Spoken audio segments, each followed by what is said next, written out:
Assalamualaikum warahmatullahi wabarakatuh. Bismillahirrahmanirrahim. Alhamdulillahi rabbil alamin. Wassalatu wassalamu ala ashrafil anbiya'i wa imamil mursalin Sayyidina Muhammad wa ala alihi wa sahbihi ajma'in. Qala rabbi shrah li sadri wa yassir li amri wahlul 'uqdatam min lisani yafqahu qawli wa ba'du.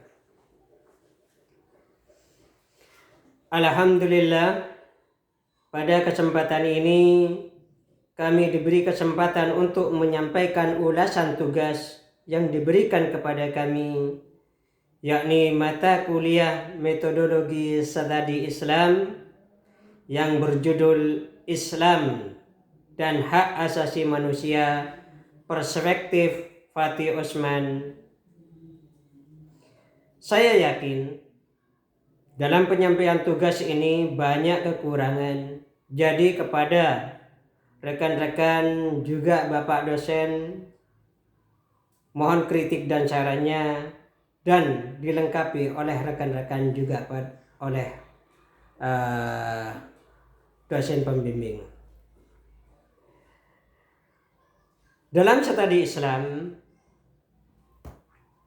isu tentang HAM termasuk studi yang menuai pro dan kontra. Di satu sisi, bahwa studi HAM adalah studi yang muncul dari Barat, sehingga sebagian pemikir Islam menganggap bahwa pemikiran Barat syarat dengan kepentingan kapitalisme dan westernisasi yang di dalamnya terkandung muatan sekularisasi yang mengancam eksistensi Islam. Sementara pemikir Islam moderat berpandangan bahwa masalah HAM adalah masalah Islam juga.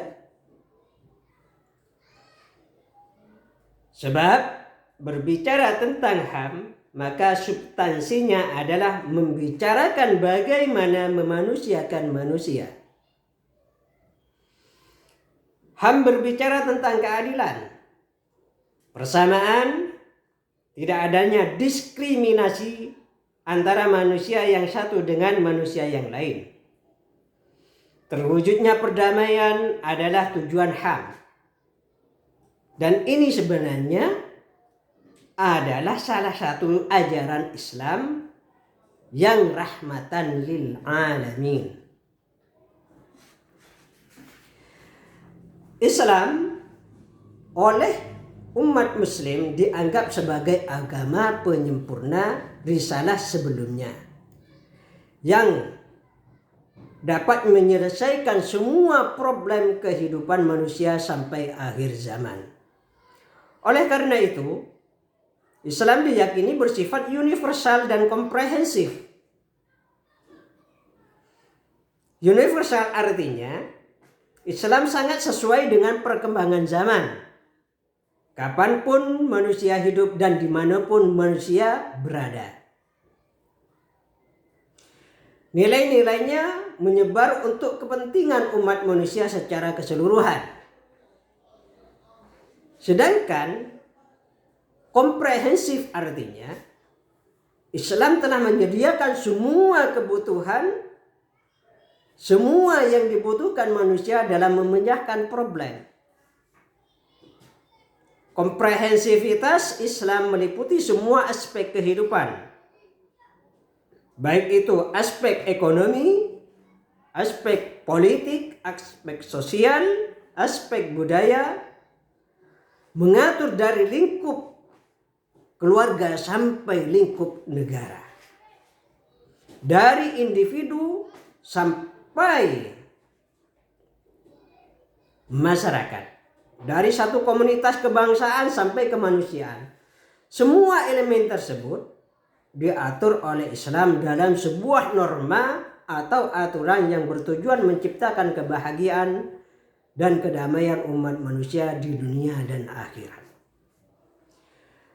Di antara elemen itu masuk di dalamnya bagaimana Islam menilai, menganggap, dan menghargai hakikat dan martabat manusia.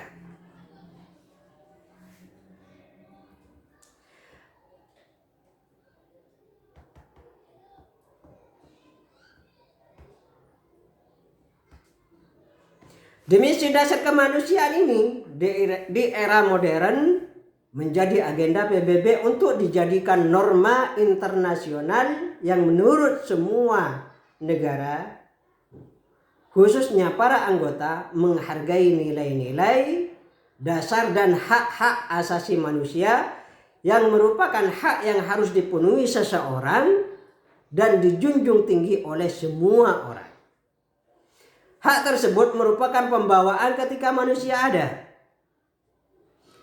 Secara resmi, PBB sebagai lembaga koordinasi semua urusan dunia mengundang banyak negara untuk ikut meresmikan dan memproklamirkan disahkannya peraturan terkait hak-hak dasar manusia melalui Universal Declaration of Human Rights atau Deklarasi Universal Hak Asasi Manusia yang pada waktu itu jatuh pada tahun 1948.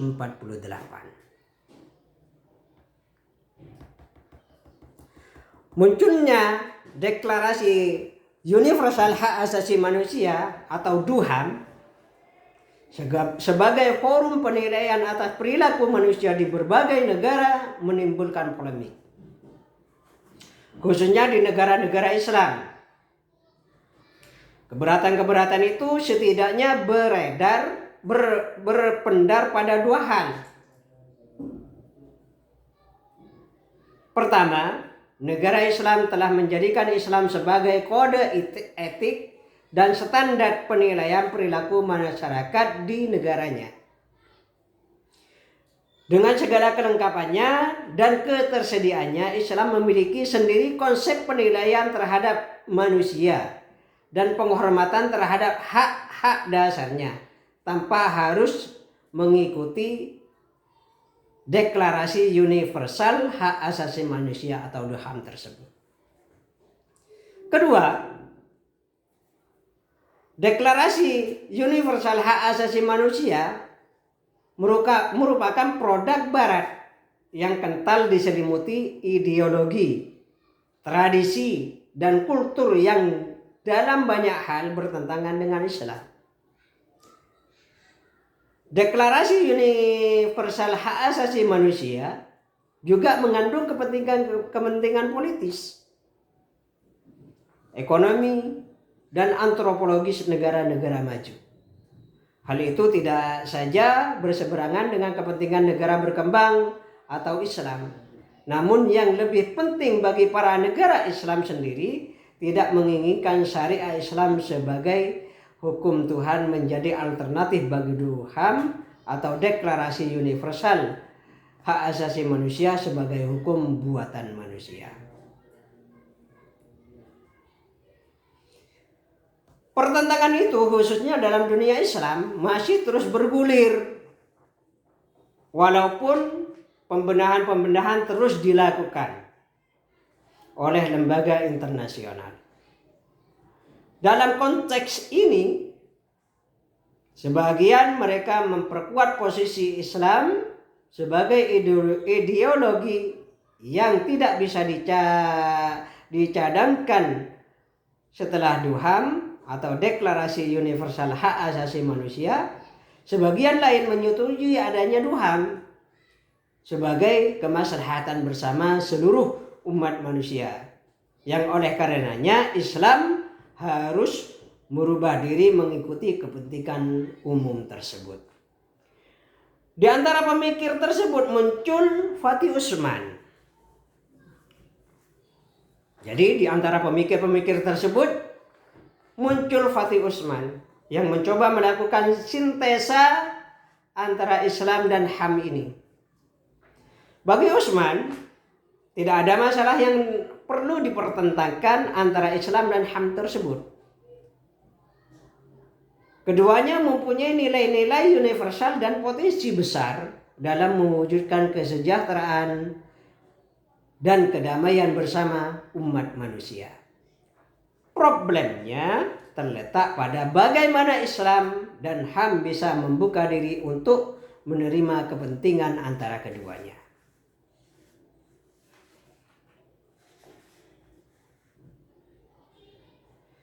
Konsepsi Utsman, seberapapun pentingnya, tidaklah lahir dari ruang hampa dan historis. Konstruksi pemikiran yang melahirkan ide-idenya tidaklah muncul dari bangunan yang asal jadi.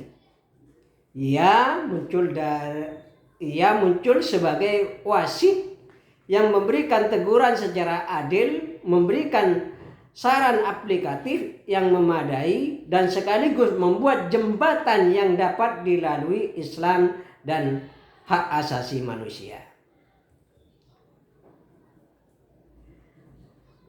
Sebelum kita membahas tentang perspektif Utsman tentang hak asasi manusia, perlu kita mengetahui biografi beliau dan karya-karyanya. Biografi beliau, Utsman lahir di Alminya, Mesir tahun 1928 dan dibesarkan di lingkungan sosial politik yang keras karena saat itu Inggris masih menguasai Mesir. Artinya Inggris masih di dalam jajahan Mesir. Situasi ini nampaknya membuat terkesan dan mengetahui sejak awal atas kenyataan hiruk pikuk perjuangan anti-imperialisme dan kolonialisme serta anti barat yang merebak di dunia muslim di Mesir. Pasca pelepasan Inggris atas Mesir, agenda penataan negara dengan sistem pemerintahannya juga menjadi ajang perselisihan. Minat Fatih Utsman terhadap politik secara resmi terlihat sejak ia bergabung dengan Partai Wafd. Namun, ia juga sangat simpatik dengan keberadaan perjuangan dan agenda yang diusung Ikhwanul Muslimin. Karena kedekatannya, pada tahun 1954, dia termasuk salah seorang dari puluhan ribu orang yang dipenjara karena dianggap anggota Ikhwanul Muslimin. 2 tahun kemudian setelah dipenjara, beliau bebas, namun harus rela dipecat dari tempat kerja semula, di mana ia mengajar sejarah di Fakultas Seni Universitas Kairo di Mesir. Pengalaman yang ia dapatkan dan pergaulannya dengan tokoh-tokoh Ikhwanul Muslimin menjadi pondasi penting bagi perkembangan pemikirannya. Di tengah situasi yang tidak menentu, ia memutuskan melanjutkan studinya di bidang hukum di Universitas Alexandria. Tesisnya yang berbicara tentang sejarah hubungan Islam dengan Bizantium menjadi pijakan ketertarikannya dalam hal hubungan Islam dengan Barat. Kematangan Utsman dalam ilmu sejarah memang telah teruji secara formal maupun informal. Ini bisa dilihat dari karya-karyanya. Pada tahun 1955 ia menulis Adwa ala Tarikhil Islami. Jadi pada tahun 1955 beliau, yakni Fatih Utsman, menulis Adwa ala Tarikh ala Tarikhil Islami, yang merupakan perkenalannya dengan sejarah Islam dan historiografi, dilanjutkan dengan menulis Ad-Din lil Waqi' atau Religion for Reality tahun 1957, dan Afkar Taqaddumiyah Minat Turatil Islam, yaitu ditulis pada tahun 1958. Tulisan-tulisan tersebut sebagian tidak secara implisit menginisialkan terma sejarah, namun pendekatan yang digunakan dalam kajiannya menggunakan approach ini.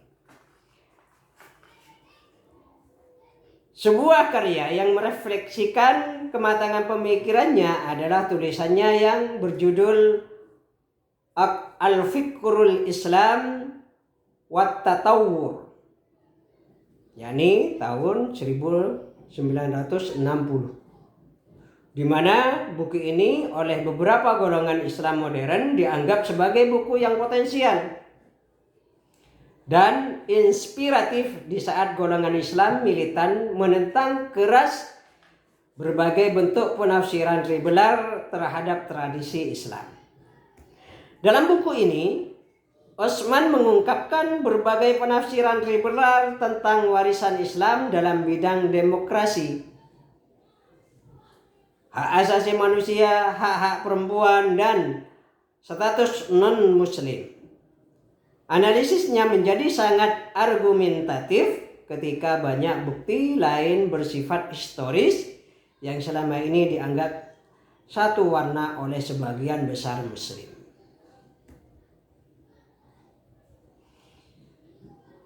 Karena suatu hal, Utsman pindah dari Mesir dan bekerja sebagai penasihat tentang Islam dan pendidikan di Kementerian Agama Aljazair. Artinya beliau hijrah dari Mesir ke Aljazair pada waktu itu. Di sini dia menempuh program doktoral dan mengajar tentang reformasi Islam modern dan sejarah serta literatur Arab modern.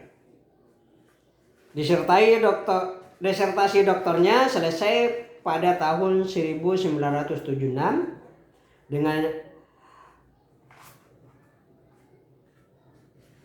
tahun 1973 beliau mengajar di Universitas Princeton, Amerika Serikat. Pada tahun 1975 ia menjadi asisten profesor di Universitas Temple dan mengajar isu-isu Islam kontemporer. Di sini ia berhubungan dengan otoritas Bernard Lewis dan Ismail Raji Al-Faruqi yang sedikit banyak juga mempengaruhi nuansa pemikirannya.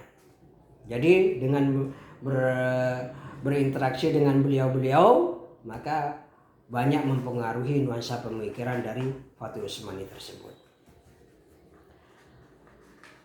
Perjalanan intelektualnya diteruskan dengan menjadi profesor di Universitas Ibn Saud di Saudi Arabia.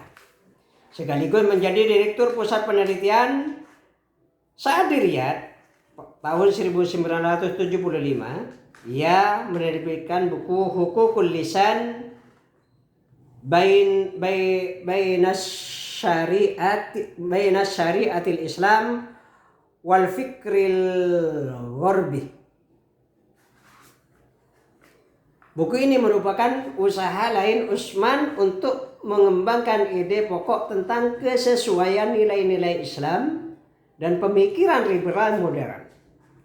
Pemikirannya tentang dunia Islam modern semakin matang saat terlibat di majalah Arabia, sebuah majalah yang berisi informasi dan kajian-kajian semua keilmuan di dunia Islam yang diluncurkan pada bulan Oktober tahun 1981. Artinya 1 tahun setelah saya lahir. Majalah bulanan ini berbasis di London, Inggris. Melalui media ini, Kipras sebagai kepala editor dan pemikirannya tentang pembaharuan Islam tersosialisasikan, artinya tersosialisasi lebih luas dan menyebar di Eropa.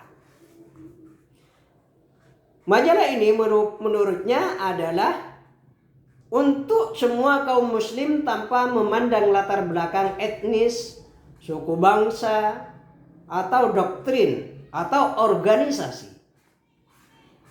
Majalah ini tidak untuk melaksanakan agenda misionaris di barat, tidak pula bersifat membela Islam. Media Islam haruslah menyasar seluruh kaum muslim tanpa memperhatikan madhab mereka dan juga kaum non-muslim. Kaum muslim membutuhkan sebuah forum yang saling bertukar pandang dan sebuah media untuk dialog dengan penduduk bumi yang lain. Kaum muslim perlu untuk berbagi pengalaman ketika mereka mencoba untuk menjalankan Islam di dunia modern dan mengadakan eksperimen-eksperimen yang didesain untuk mengungkapkan ekspresi Islam di era modern.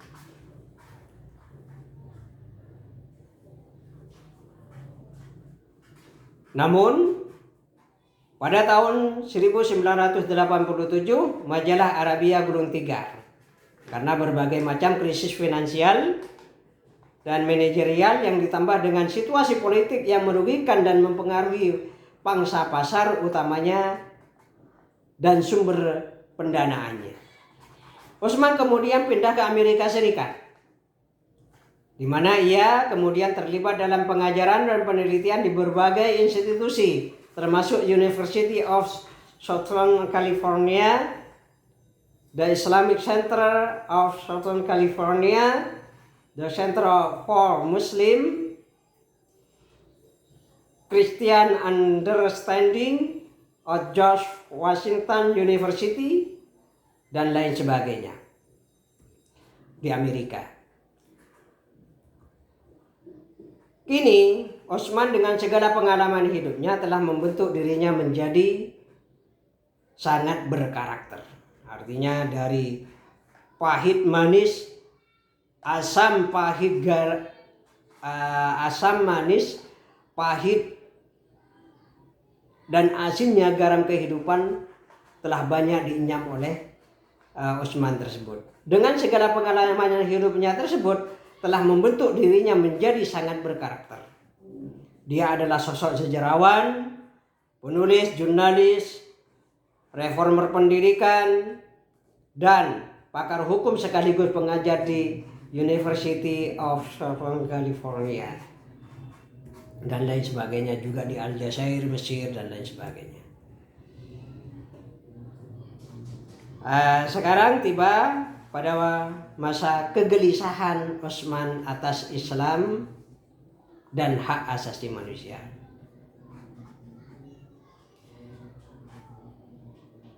Menyatukan pemahaman antara Islam dan hak asasi manusia bukan perkara mudah. Masing-masing mempunyai landasan berpikir dan paradigma sendiri. Apalagi keduanya masuk pada ranah keyakinan dan ideologi. Bagi Muslim, Islam telah memiliki konsepnya sendiri tentang penjunjungan nilai-nilai dan hak-hak dasar manusia yang tertuang dalam Al-Quran dan Sunnah. Muslim merasa tidak perlu adanya nilai-nilai lain yang mengatur perilaku, pengangkatan harkat dan martabat mereka, termasuk deklarasi universal hak asasi manusia atau HAM. Sementara organisasi internasional PBB, Perserikatan Bangsa-Bangsa, menganggap bahwa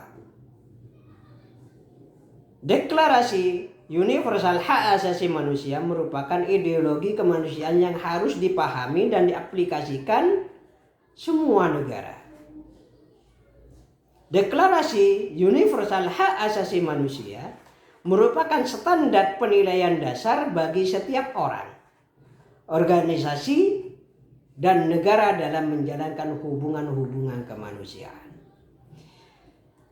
Bagi orang-orang Muslim, Deklarasi Universal Hak Asasi Manusia telah memprovokasi masyarakat, khususnya umat Muslim, untuk menjadikan Tuhan sebagai pedoman hidup dalam bermasyarakat yang dapat menggusur posisi Al-Quran dan As-Sunnah. Ia merupakan ancaman yang perlu diwaspadai, mengingat Deklarasi Universal Hak Asasi Manusia lahir dari akal manusia yang memiliki keterbatasan atau bahkan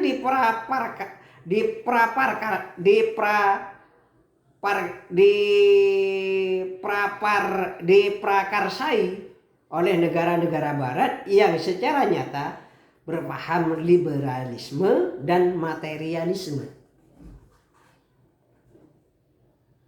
Sedangkan bagi perintis dan pendukungnya, Deklarasi Universal Hak Asasi Manusia dianggap sebagai salah satu mekanisme universal untuk mengatur ketertiban, keamanan, dan pembelaan terhadap golongan-golongan teraniaya,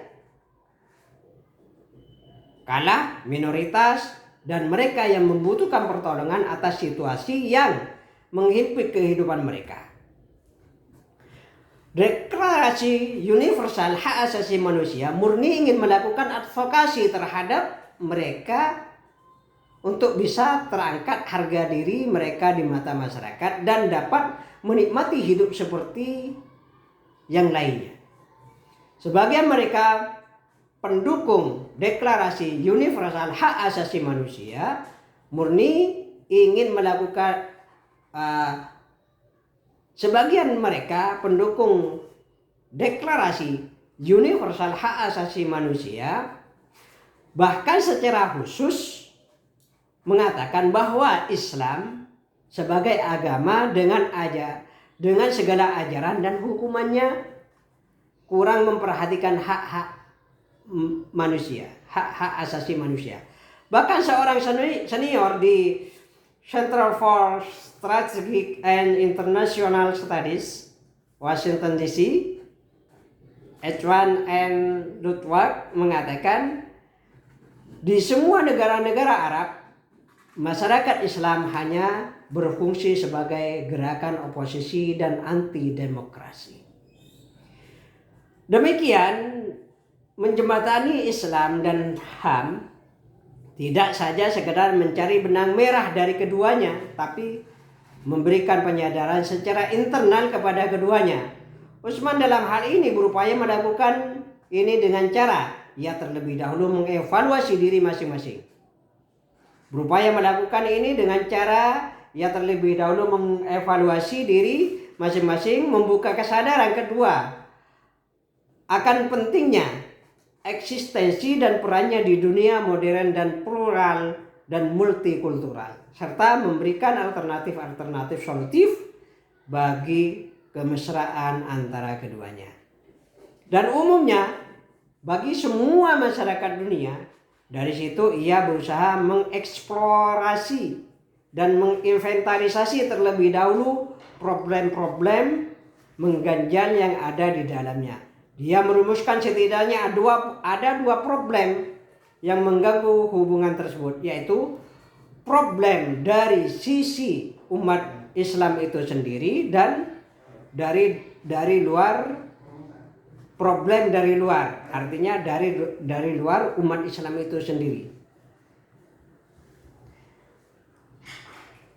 Untuk itu mari kita bahas tentang problem internal umat Islam, artinya problem internal dan problem eksternal. Utsman pernah mengatakan dalam artikel majalah di Al Jazeera Al Arabiyah edisi November 1985 bahwa pemikiran Islam kontemporer tampak kabur dalam hal konsep hak asasi manusia menurut Islam. Apa yang dimaksud kabur? Sangat mungkin berhubungan dengan penolakan mereka terhadap realitas aplikasi HAM di lapangan yang syarat bermuatan kepentingan politik, ekonomi, dan budaya. Oleh karena itu, pemikiran mereka bernuansa kecurigaan dan kebencian terhadap kepentingan Barat atau Eropa pada waktu itu. Di balik pemberlakuannya serta adanya usaha generalisasi nilai terhadap keberagaman nilai-nilai lokal yang ada. Namun pemikiran tersebut terlepas dari penyalahgunaan implementasinya dapat membuat problem menjadi tak terselesaikan.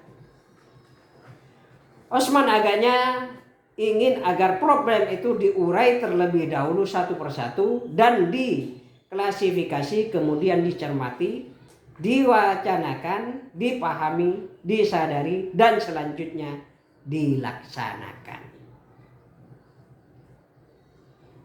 Artinya, Osman inginnya agar problem itu diurai terlebih dahulu satu persatu, lalu diklasifikasikan, kemudian dicermati, diwacanakan, dipahami, disadari, dan dilaksanakan. Osman melakukan investigasi dan menemukan beberapa problem dalam diri umat Islam itu sendiri. Problem tersebut secara fundamental terkait dengan keyakinan umat Islam. Osman sangat meyakini bahwa masyarakat Muslim nampaknya masih belum bisa menerima isu tentang HAM. Kaum Muslim masih meyakini bahwa Islam mempunyai nilai-nilai tersendiri yang berhubungan dengan pergaulan dan penilaian terhadap hakikat manusia, sebagaimana terdapat kontradiksi sebagian atau banyak antara hukum-hukum tersebut dengan syariah. Seperti klausul adanya kebebasan berganti-ganti agama yang tertuang dalam artikel dari Deklarasi Universal Hak Asasi Manusia. Hukum-hukum tersebut bukanlah hasil dari kesepakatan kelompok-kelompok tertentu yang bisa dipilih oleh kaum Muslim, tetapi merupakan representasi sebuah proses yang melibatkan seluruh negara di dunia dan organisasi-organisasi internasional yang mengklaim mewakili seluruh dunia. Muslim juga kurang bisa menerima cara kerja organisasi dunia yang hanya memberikan peran penuh terhadap anggota-anggota kuncinya. Demikian mesti juga disadari ketika Muslim tetap menganggap hukum Tuhan bukanlah alternatif dari pemikiran manusia. Beberapa kegelisahan Muslim sebagaimana disebutkan di antara permasalahan-permasalahan di atas disadari sepenuhnya oleh Osman, merubah pemahaman sekaligus perilaku yang sudah sejak awal diyakini dan dipraktikkan satu sisi, dan realitas organisasi dunia yang cenderung menyisakan kelemahan-kelemahan dan ketidakadilan khususnya bagi kaum Muslim. Di sisi yang lain bukan perkara mudah yang selesai dengan membalikkan tangan. Namun pada konteks lain, Osman menjelaskan pentingnya perubahan atau change. Osman mencoba menggali kembali nilai-nilai Islam yang terkandung dalam Al-Quran dan As-Sunnah, serta mencermati kembali sejarah perjalanan Islam masa lampau. Hal ini ia lakukan untuk mencari prinsip-prinsip Islam terkait perhatiannya terhadap hak-hak dasar manusia. Menurutnya, secara prinsip Islam telah menekankan pentingnya hak dasar manusia. Banyak ayat-ayat Al-Quran yang menunjukkan hal tersebut.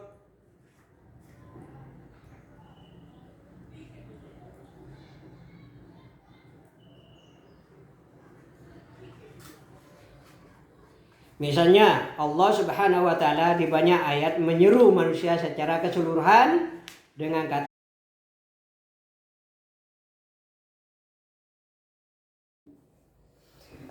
beberapa referensi lain yang digunakan Utsman dalam membangun konsepnya tentang pentingnya hak asasi manusia diambil dari peristiwa Hilful Fudul atau perjanjian penghormatan. Dengan ini, Utsman membeberkan bukti-bukti suatu ketika Khalifah Umar bin Khattab menegur gubernur Mesir. Sejak kapan kamu menjadi seseorang menjadi budak? Sementara mereka dilahirkan secara merdeka. Peristiwa ini terjadi ketika anak sang gubernur Mesir memukul seorang dari suku Koptik setelah kalah balapan darinya. Khalifah Umar juga pernah memerintahkan agar memberikan hak kepada semua orang yang diambil dari keuangan publik dan menjadi tanggung jawab pemimpin untuk menjamin mereka menerima hak-hak itu dimanapun mereka berada. Khalifah Umar membuat keputusan untuk melindungi kebutuhan orang Yahudi yang miskin melalui keuangan publik. Bukti lain diambil Utsman dari cerita Khalid bin Walid dengan penduduk Khirah. Khalid menyediakan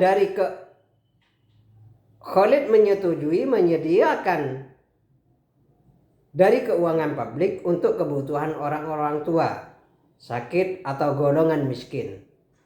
Masih banyak lagi bukti-bukti historis yang diungkap Utsman untuk memperkuat argumentasinya.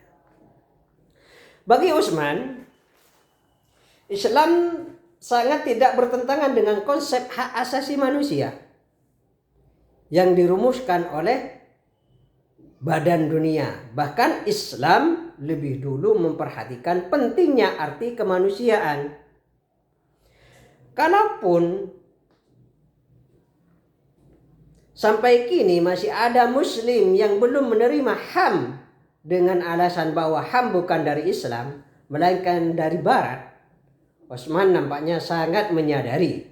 Namun perlu juga dipahami oleh mereka bahwa prinsip-prinsip Islam tentang pentingnya menjunjung tinggi harkat dan martabat manusia menjadi prinsip penting yang secara eksplisit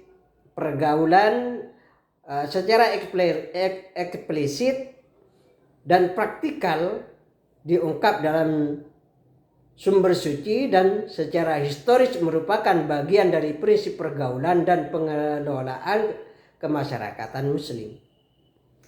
Di sini Utsman ingin menegaskan bahwa tidak peduli apakah nilai-nilai yang ada di dalam Deklarasi Universal Hak Asasi Manusia berasal dari mana, tetapi menurutnya yang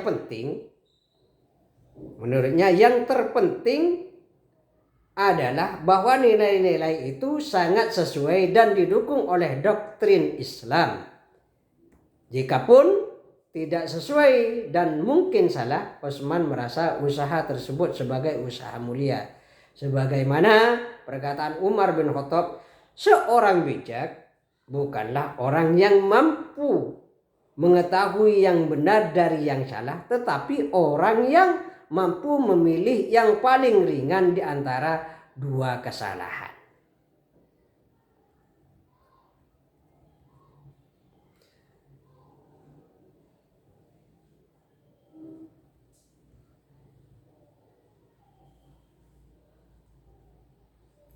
Islam menyediakan prinsip-prinsip baku juga dinamis yang merespon perubahan manusia, perubahan mengikuti hukum atau sunnatullah. Sebagaimana dinyatakan dalam Al-Quran,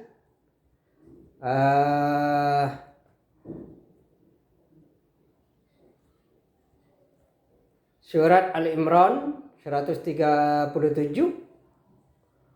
Lihat pula di dalam surat Al-Maidah ayat 26, juga di surat Al-Ahzab ayat 38,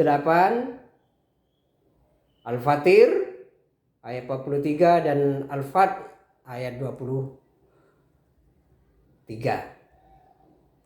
Masyarakat mempunyai hukum alam sendiri dan perkembangan sosial politik mengikuti hukum-hukum tertentu seperti pergantian siang dan malam. Tuhan tidak menyetujui setiap muslim atau masyarakat memperlakukan hukum alam tersebut secara eksepsional dan pilih-pilih. Muslim harus berjuang, banting tulang dan memelihara sesuai dengan hukum alam. Kesenangan dan kebahagiaan mereka akan diberikan di hari akhir, tetapi di dunia ini mereka harus mendapatkan hal yang terbaik melalui komitmen individu dan sosial, melalui perdamaian, keseimbangan, dan ketabahan sebagai hasil kepercayaan mereka terhadap Tuhan dan hari akhir. Problem lain yang harus diselesaikan Muslim dalam konteks HAM adalah sikap persamaan hak semua orang. Hak-hak tersebut mengidealkan adanya kesetaraan semua makhluk hidup di atas perbedaan yang timbul karena bawaan dan perolehan. Menjadi laki-laki atau perempuan, ras atau etnis, kepercayaan, umur atau ideologi, organisasi, dan yang lainnya. Terkait ini, Utsman mengatakan bahwa banyak instruksi Al-Quran yang mengungkap hal itu. Mereka satu ciptaan yang otomatis harus saling membantu dan bersilaturahmi. Ketika mereka membentuk sebuah keluarga bersama-sama, mereka harus mengelola permasalahannya dengan saling membantu dan bekerja sama. Dan dalam masyarakat, baik laki-laki ataupun perempuan, adalah sama-sama dalam bertanggung jawab satu dengan lainnya, dan keduanya bekerja sama dalam melakukan perbuatan baik dan menjauhi perbuatan jahat. Orang muslim dituntut memperlakukan non-muslim dengan adil, terbuka, dan baik sepanjang non-muslim tidak melakukan penyerangan atau permusuhan. Muslim harus menampakkan kecondongannya pada kedamaian dan kerukunan. Dalam sejarah pun banyak cerita yang menunjukkan bahwa masyarakat muslim bergaul dengan sikap baik dengan non-muslim. Namun demikian, menurut Utsman, apa yang diimplementasikan muslim terhadap saudara-saudaranya, baik itu sikap baik ataupun sikap-sikap yang lain,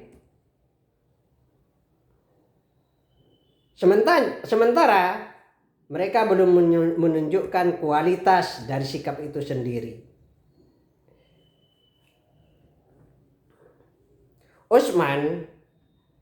Menurut Utsman, kedua sikap ini harus dimunculkan muslim dalam membangun pergaulan dengan orang lain. Tidak bisa dipisahkan, setidaknya kedua sikap itu menjadi fondasi bagi dua hal, yaitu hubungannya dengan perempuan dan hubungannya dengan non-muslim.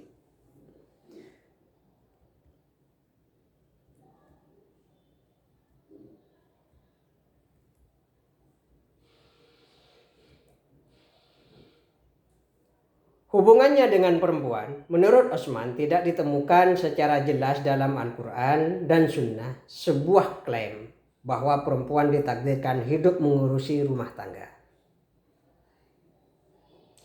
Walaupun secara historis baik di masyarakat muslim maupun di masyarakat non-muslim, perempuan selalu bekerja mengurusi aktivitas domestik, artinya aktivitas dalam negeri, yaitu menyusui dan membesarkan anak, membersihkan rumah, mencuci, memasak, dan sebagainya. Namun hal itu tidak menjadi alasan kuat untuk memvonis kondisi tersebut sebagai hukum alam atau hukum Tuhan. Dengan arti lain, walaupun mungkin sebagian perempuan lebih nyaman bekerja di rumah, itu bukan berarti karena hukum Tuhan yang mengatur demikian.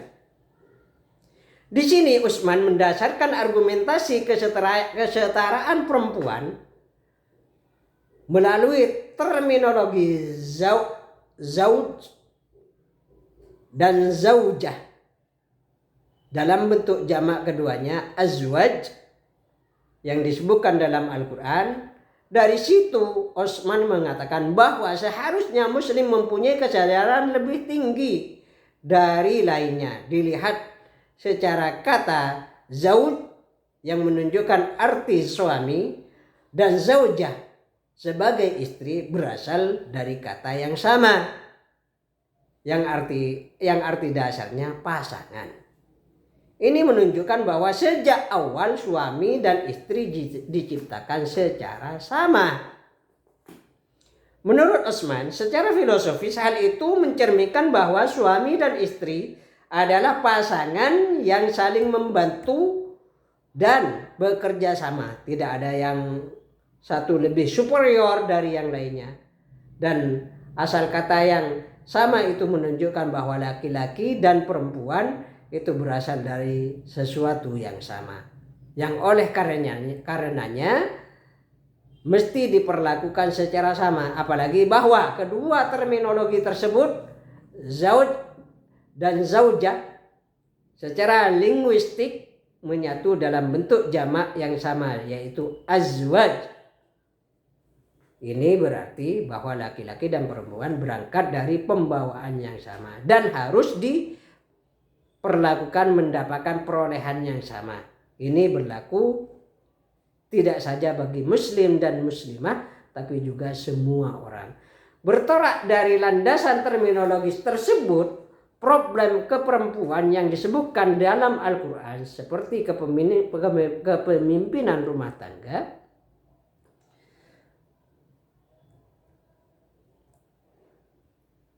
bagian warisan dan persaksian menemukan vitalitas dan signifikasi dalam konteks HAM ini.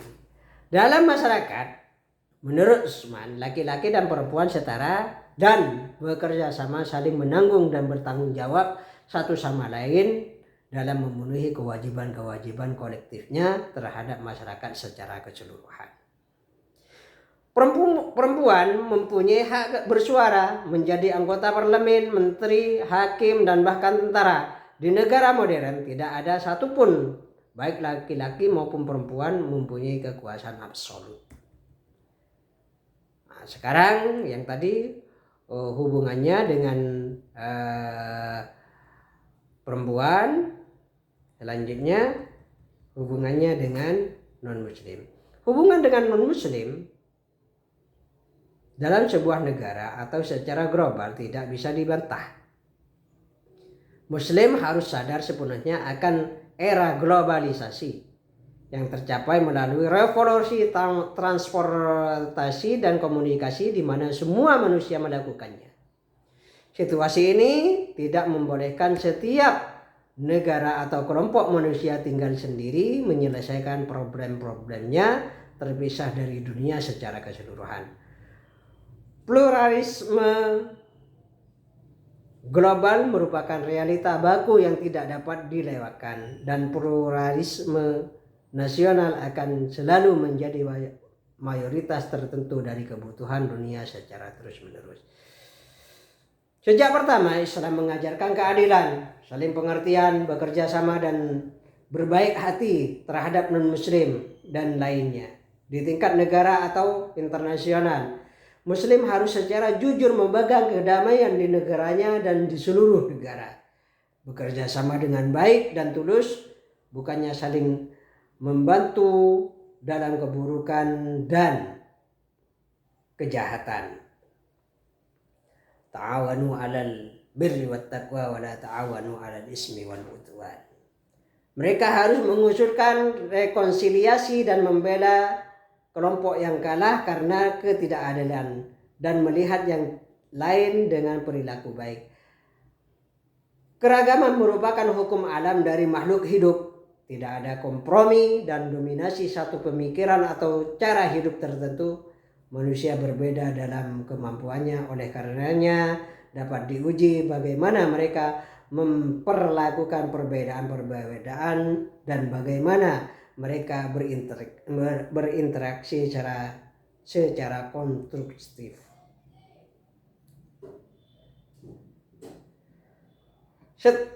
Strategi konseptual dan praktis.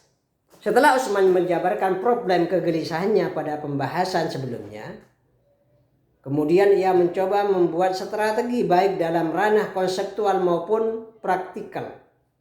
Menurutnya di era globalisasi dan pluralisme ini, Muslim harus memikirkan dan merencanakan sebuah perubahan internal. Konsep Darul Islam dan Darul Harb harus mulai ditinggalkan. Demikian halnya dengan konsep khilafah yang pernah dipraktikkan Muslim beberapa abad yang lalu. Hal ini akan mempersulit pengembangan Islam ke depan. Gerakan-gerakan Islam yang bertujuan untuk mengembalikan lagi penerapan syariah sangat tidak produktif. Islam bukanlah blok baru yang akan menambah konflik dan perpecahan, melainkan elemen perekat untuk perdamaian dan kerjasama. Universalitas Islam tidak terbatas pada umatnya saja, tetapi merepresentasikan kasih sayang Tuhan semesta alam. Di samping itu, dia menegaskan bahwa sebuah organisasi Islam tidaklah merupakan representasi seluruh umat Islam dalam negeri, apalagi representasi seluruh dunia. Karenanya dibutuhkan komunikasi dan interaksi dengan masyarakat tanpa harus memaksakan ide-ide dan kebijakan. Lebih jauh seharusnya Muslim bertindak dan berpikir dalam negaranya sebagai bagian dari rakyat dengan segala totalitasnya. Muslim dan non-Muslim, mereka harus menentang segala bentuk orientasi kekuasaan dan berhenti memikirkan bahwa reformasi dapat ditekan dari atas serta berpikir tentang menang atau kalah.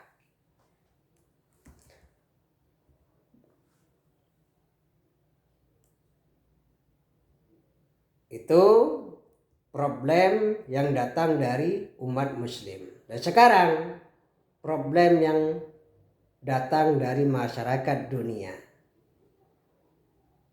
Yang pertama yaitu isu-isu konseptual. Pertama kali Utsman mempertanyakan apakah konsep HAM secara komprehensif telah diungkap dan diartikulasikan dengan baik dalam Deklarasi Universal Hak Asasi Manusia pada tahun 1948. Sebab kenyataannya penerapan HAM tersebut sangat tidak menguntungkan bagi negara-negara berkembang yang secara sosial, ekonomi, dan politik belum mapan. Sebagaimana diungkapkan oleh Marx bahwa hak politik tidak pernah terwujud tanpa melindungi hak sosial dan ekonominya. Kemudian ketika Konferensi Wina memutuskan Undang-Undang Perlindungan Perempuan dan Anak tahun 1995, Utsman juga menyatakan pentingnya definisi dan artikulasi yang jelas tentang hak perempuan dan anak. Hal ini bisa menjadi problem serius yang melukai moral dan dari sebagian besar kemanusiaan yang membutuhkan perlindungan. Usman ingin menekankan pentingnya kejelasan, akurasi, komprehensif, pemaknaan tentang apa itu universal dan HAM. Universalitas HAM tentunya harus melindungi semua tingkatan dari seluruh dunia yang meliputi hukum dan kultur setiap negara. Dan ini harus diamati hanya melalui penduduk dan tempat tinggalnya. Bahkan perlu diperhatikan juga kewenangan negara mengatur para pengunjung luar negerinya melalui norma atau hukum khusus yang berbeda dengan ketentuan internasional. Seperti maskapai penerbangan Malaysia mengancam hukum mati bagi pelaku perdagangan obat terlarang. Terkait dengan moral, Usman mengatakan bahwa dalam deklarasi universal hak asasi manusia tidak disebutkan pentingnya moral. Menurutnya, ini harus dimasukkan dalam konsep HAM yang komprehensif. Isu ini sangat serius karena adanya kenyataan banjirnya tontonan seks dan kekerasan dalam televisi dan diperparah dengan adanya jaringan komunikasi global seperti internet. Gagasannya ini juga sepadan dengan usulan Mahathir Mohamad yang menyatakan bahwa kode etik internet harus dibuat PBB untuk mengontrol setiap penyalahgunaan.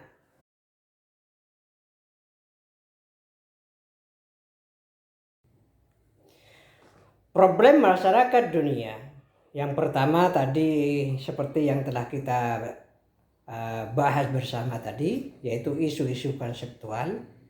Yang kedua yaitu beberapa rintangan dalam implementasi. Karena keadilan tidak dapat dibagi dan tidak dapat dihalangi melalui hal-hal tertentu, menurut Usman, HAM tidak dapat ditentukan di mana peperangan rakyat atau negara membawa hidup manusia dalam bahaya. Pemerkosaan wanita, pembunuhan terhadap laki-laki dan anak-anak akhir-akhir ini telah menjadi kejahatan perang yang sangat mengerikan. Kelaparan menjadi kejahatan yang dan senjata membahayakan yang menghantam orang-orang yang tidak ikut berperang. Orang tua, orang tidak mampu, perempuan, dan anak-anak yang tidak dapat membela diri atau lolos, kejahatan kriminal harus ditelusuri,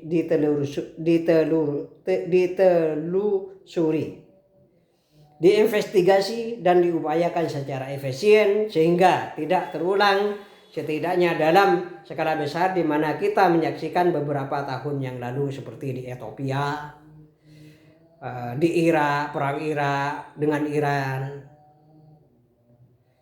Namun demikian, deklarasi hak asasi manusia mestinya secara komprehensif dan lengkap bisa diartikulasikan. Tidak dapat sendirian memecahkan problem dunia.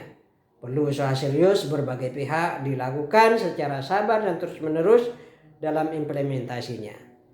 Membuat patokan demokrasi pada negara-negara maju secara alamiah akan membantu melindungi HAM di negara-negara itu. Dan negara itu akan dapat mengembangkan kesadaran pentingnya HAM di negara-negara lain dan di seluruh dunia. Terdapat hubungan yang saling memberdayakan secara dinamis antara situasi HAM di negara tertentu dengan perhatian dan dukungan internasional bagi mereka melalui PBB dan anggota-anggota serta agen-agen yang berafiliasi dengannya. Di sisi lain, peran negara-negara berkembang juga penting dalam hal ini. Negara berkembang yang sedang belajar HAM perlu juga melawan godaan eksploitasi dan keuntungan jangka pendeknya untuk mencapai pembangunannya yang nyata yang diinginkannya. Paling tidak mereka perlu membebaskan diri dari strategi jangka pendek dan kebijakan ekonomi yang mendukung rezim-rezim anti demokrasi. PBB dan semua badan atau agen yang berafiliasi dengannya perlu juga membuat lebih efisien dalam melayani negara-negara anggota secara sama tanpa menggunakan kekuasaan tertentu. Dan akhirnya Muslim perlu bekerja secara cerdas, konstruktif, dan kooperatif melakukan reformasi di negara-negara di seluruh dunia. Problem yang ketiga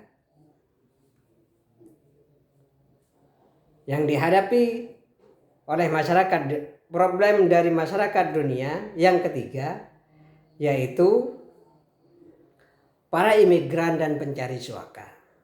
Utsman mempermasalahkan adanya hak bagi setiap warga negara maupun untuk meninggalkan negaranya menuju negara lain untuk mencari suaka politik yang tidak dibarengi dengan kewajiban negara tujuan untuk melindungi hak-hak mereka. Di era globalisme sekarang, berpindah dari satu negara ke negara lain harus difasilitasi. Utsman mengutip beberapa ayat Al-Quran untuk memperkuat pendapatnya ini, seperti dalam Al-Quran surat Al-Isra ayat 70. Utsman menyarankan PBB sebagai lembaga dunia agar dapat berperan dalam masalah ini. PBB harus selalu mengamati persoalan yang terkait dengan perlindungan suaka politik, memfasilitasi prosesnya dan mencari alternatif penyelesaian. PBB harus menggunakan pengaruhnya untuk melindungi tempat tinggal sementara bagi para pengungsi hingga suaka dijamin. Saatnya juga bagi organisasi internasional menggunakan pengaruhnya membela hak golongan oposisi di setiap negara. Lembaga atau agen khusus dapat diperlakukan untuk mengamati hak dan suaka politik golongan oposisi. Organisasi dunia sering dituduh menyalahgunakan dan mengaplikasi fungsi melalui agen-agen dan penghamburan anggaran di beberapa aspek. Sementara di sana terdapat ketidakadaan organisasi tersebut di beberapa area krusial. Problem yang nomor 4 adalah PBB dan pelaksanaan HAM. Menurut Utsman, banyak kritik ditujukan PBB untuk mereformasi dan merestrukturisasi diri. Tapi masalah tetap saja ada. Protokol HAM selama ini pada dasarnya hanya bersifat opsional dan terbatas pada negara-negara yang menyetujuinya dan berakhir pada pandangan komite yang tidak mengikat. Perlindungan internasional terhadap orang yang dilanggar HAM-nya oleh negaranya sendiri ataupun yang lain haruslah secara adil diinvestigasi. Lanjut Utsman, adanya sebuah organisasi internasional yang menyelidiki, menuntut dan memperkarakan para pelanggar HAM dan adanya UNHCR dengan aparat yang efektif merupakan sebuah keharusan dalam hal ini.